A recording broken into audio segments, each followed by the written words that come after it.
Oke, baik. Selamat malam, Mbak. Malam. Ya, gimana nih, Mbak, kabarnya hari ini? Alhamdulillah baik Mbak. Oke, baik. Nah, terima kasih ya, Mbak, karena sudah meluangkan waktunya bersama saya hari ini. Sebelumnya saya izin untuk merekam ya, Mbak, untuk dokumentasi dan hanya bersifat akademik saja. Iya boleh Mbak, silakan. Baik. Jadi di sini nanti kita akan melakukan wawancara BI-Star untuk memenuhi mata kuliah rekrutmen seleksi dan pendapatan karyawan ya, Mbak. Nanti saya bakal nanya beberapa hal sebagai panduan aja, tapi Mbak bebas mau cerita panjang ataupun singkat juga nggak apa-apa. Iya. Apakah Mbak sudah siap? Iya sudah. Oke, baik. Sebelumnya saya ingin bertanya, Mbak pernah bekerja di mana saja? Karena saya fresh graduate ya Kak, dan sekarang baru mencoba satu pekerjaan saat ini. Saya saat ini bekerja sebagai petugas laboratorium di sebuah kampus swasta di Yogyakarta. Baik. Oh ya Mbak, apakah Mbak pernah mendapati masalah yang rumit? Pernah sih Mbak, waktu itu kayak saya tuh bertugas kayak membuat surat undangan untuk sebuah rapat gitu. Nah ternyata di hari itu jamnya bentrok, jadi kami agak kesulitan untuk mengatur jadwalnya kembali karena kebetulan ada salah satu narasumber yang dari luar seperti itu. Oke, itu masalahnya jadi tentang apa Mbak? Jadi kayak bentrok jamnya aja sih Mbak, karena kami kurang komunikasi dalam tim, iya antar tim. Terus gimana cara Mbak nyelesainnya step by step gitu?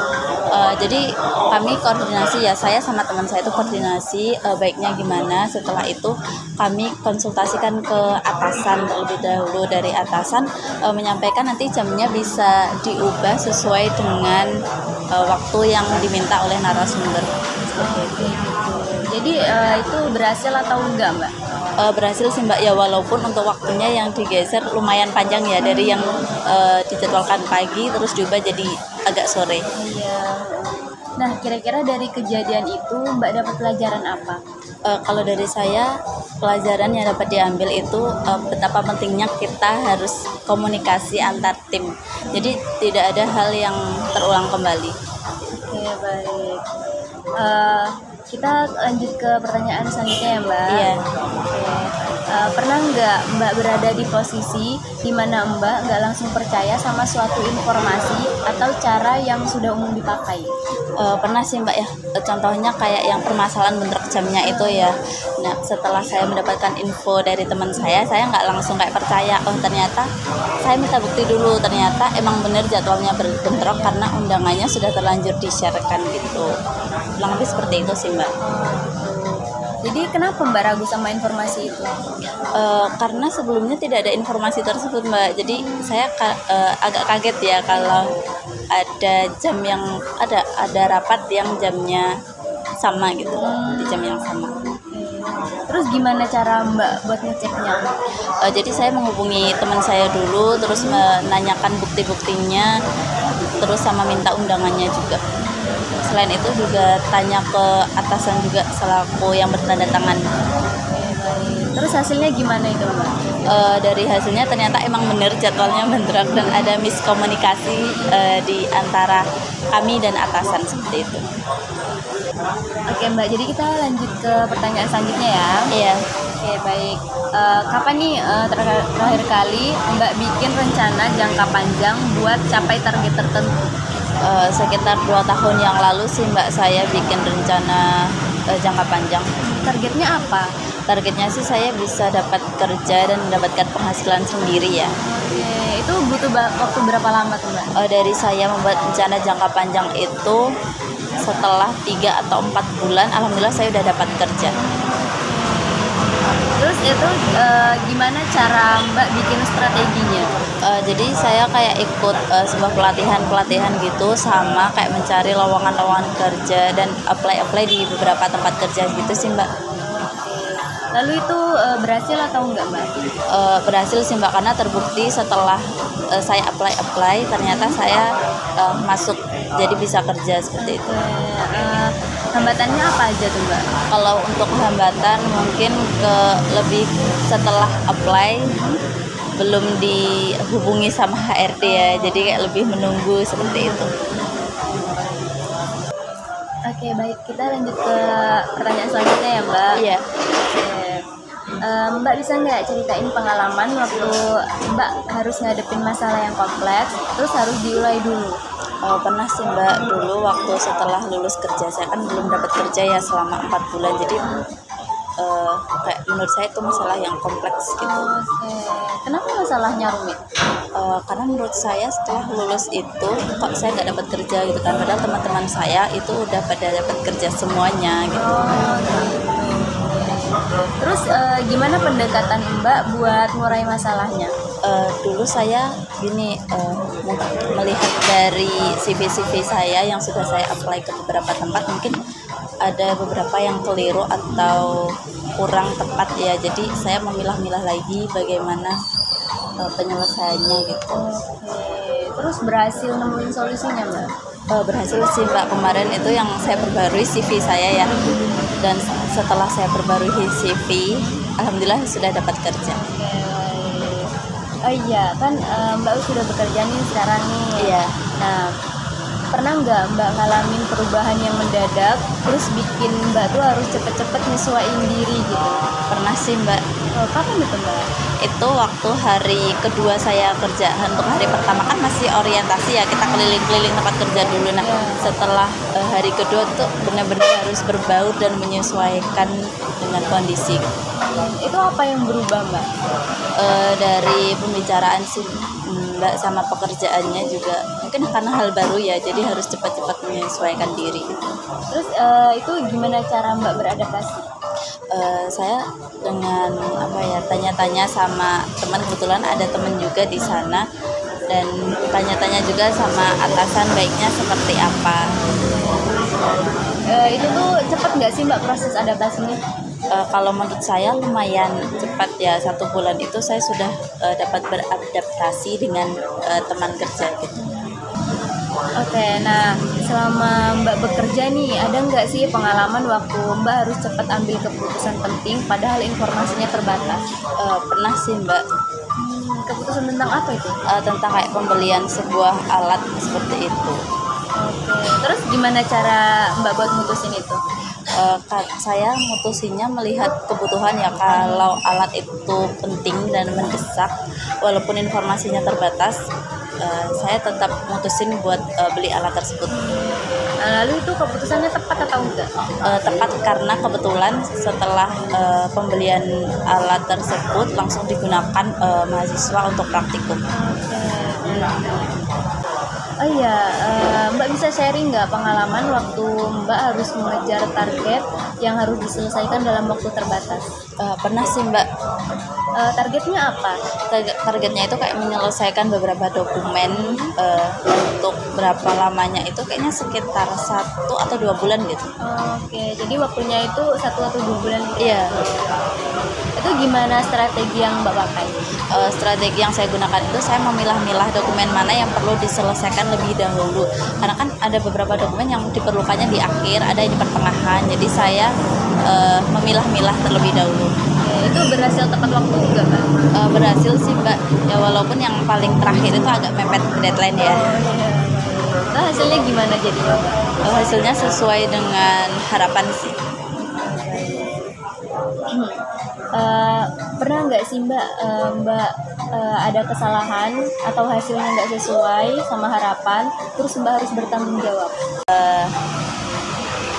Dulu tuh pernah ya, misal contohnya itu soal konsumsi, kan saya di tempat kerja suka jadi seksi konsumsi ya, jadi saya pernah memesankan sebuah makanan. Nah, ternyata di hari tersebut tidak seharusnya saya memesan makanan itu.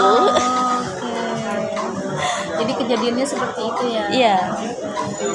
Terus apa yang Mbak lakuin buat bertanggung jawab? Jadi saya menjelaskan ke atasan terkait kesalahpahaman yang terjadi, dan untungnya atasan itu memaklumi karena ternyata emang ada miskomunikasi di situ. Terus respon orang-orang di sana itu seperti apa Mbak? Responnya sih 50-50 ya, jadi kayak nasihatin dulu, terus nggak langsung ngejudge, menyalahkan saya gitu.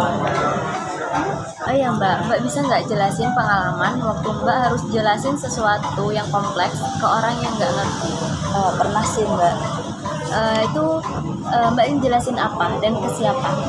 Tentang kesalahan saya yang salah pesen makan yang sebelumnya saya ceritain ke Mbak itu, dan ke teman saya yang kebetulan beda divisi atau beda tim. Gimana cara Mbak jelasinnya biar gampang dimengerti?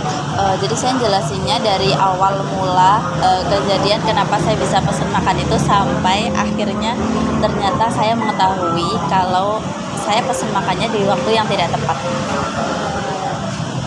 Terus mereka paham nggak itu Mbak? Untungnya sih paham ya Mbak dengan apa yang saya jelaskan. Oh iya Mbak, pernah nggak nih Mbak ambil inisiatif sendiri buat lakuin sesuatu tanpa disuruh? Pernah sih Mbak. Kapan itu Mbak terakhir kali? Kayaknya 4 bulan yang lalu deh. Oke. Itu apa yang bikin Mbak termotivasi? Karena sebelumnya saya pernah lihat-lihat ruangan laboratorium di berbagai kampus di sebelumnya, dan kebetulan di tempat kerja saya itu belum ada alat tersebut. Jadi saya termotivasi pengen mau cari alat inilah, spesifikasinya gimana sama harganya berapa gitu. Oke, jadi itu yang Mbak lakukan ya? Iya. Itu dampaknya gimana Mbak? Dampaknya positif sih. Kebetulan setelah beberapa waktu setelah saya mendapatkan spesifikasi dan harganya itu, ternyata data itu saya perlukan untuk diberikan ke atasan, karena ada beberapa atasan yang tanya terkait alat tersebut. Pernah nggak sih Mbak mencoba cara baru atau tools baru yang belum banyak orang pakai? Sampai saat ini belum ada sih Mbak, karena udah banyak orang yang kebetulan memakai sistem yang ada di tempat kerja saya. Oke, baik. Kita lanjut ke pertanyaan berikutnya ya Mbak. Iya. Mbak bisa sharing nggak pengalaman waktu Mbak harus kerja dengan deadline super ketat atau situasi yang urgent? Pernah sih Mbak. Waktunya tinggal berapa itu Mbak? Kayaknya hamin 6 jam dari deadline kayaknya. Gimana cara Mbak ngatur kerjaan dan manage stres?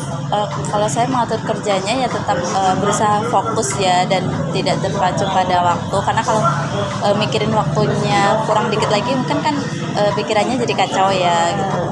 Jadi itu berhasil selesai tepat waktu atau enggak? Ya alhamdulillah selesai hamin 30 menit kayaknya. Oke, Mbak pernah nggak sih kerja bareng tim buat capai tujuan bersama gitu? Pernah sih Mbak. Kapan itu Mbak? Itu kayaknya sekitar 4 atau 5 bulan yang lalu deh. Peran Mbak di dalam tim itu sebagai apa?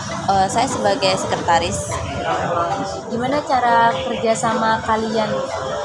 Jadi karena banyak ada agenda ya tertentu, jadi kayak sering rapat-rapat gitu Mbak. Jadi kita untuk diskusi melalui forum rapat, jadi lebih terarah dan dapat ditulis. Oke, ada konflik nggak sih Mbak selama itu? Selama itu tidak ada ya Mbak. Cuman kalau untuk perbedaan pendapat ada sih, cuman ya nggak terlalu dibawa masalah juga. Jadi timnya berhasil atau enggak itu Mbak? Berhasil sih Mbak, acara alhamdulillah berjalan dengan lancar. Oke, baik. Mbak pernah nggak sih ada di situasi ketika Mbak harus sampaikan informasi yang kurang enak tetapi Mbak harus tetap jujur? Pernah sih Mbak. Informasinya tentang apa? Tentang narasumber itu berhalangan hadir di H-2 acara dimulai. Terus itu informasinya ke siapa Mbak? Untuk informasinya saya sampaikan ke ketua tim. Oke, gimana cara Mbak nyampeinnya? Saya menyampaikan dari kronologi awal ya, dimulai dari saya membuat suratnya, saya mengirimkan ke narasumber, dan berapa lama narasumber itu membalas surat permohonan dari saya dan tim. Oke, reaksi mereka gimana itu Mbak? Ya kaget, bingung, dan kelabakan juga karena kan acaranya Hamin 2 ya, dan jadi kami bingung mau cari narasumber kemana seperti itu. Oke, baik. Pernah nggak sih Mbak melihat ada yang perlu diperbaiki di kerjaan Mbak dan langsung ambil action? Pernah Mbak. Apa yang bikin Mbak merasa kalau itu perlu diperbaiki? Karena saya merasa beban kerja saya itu malah lebih berat dari sebelumnya. Terus apa yang Mbak lakuin buat perbaiki itu? Jadi saya nggak selalu menunda-nunda pekerjaan. Jadi setiap ada pekerjaan harus saya selesaikan saat itu juga agar tidak menumpuk. Terus hasilnya jadi lebih baik atau enggak? Alhamdulillah lebih baik sih Mbak, dan pekerjaan saya lebih tertata seperti itu. Seberapa besar Mbak peningkatannya? Peningkatannya pesat ya Mbak, karena kan sebelumnya saya sering kelabakan dan bingung, dan sekarang setelah menerapkan tidak menunda-nunda itu saya lebih santai seperti itu. Baik Mbak, karena wawancaranya sudah selesai, saya mengucapkan terima kasih banyak atas waktu dan kesediaan Mbak untuk berbagi informasi dan pengalaman. Sekali lagi terima kasih ya Mbak. Ya, sama-sama.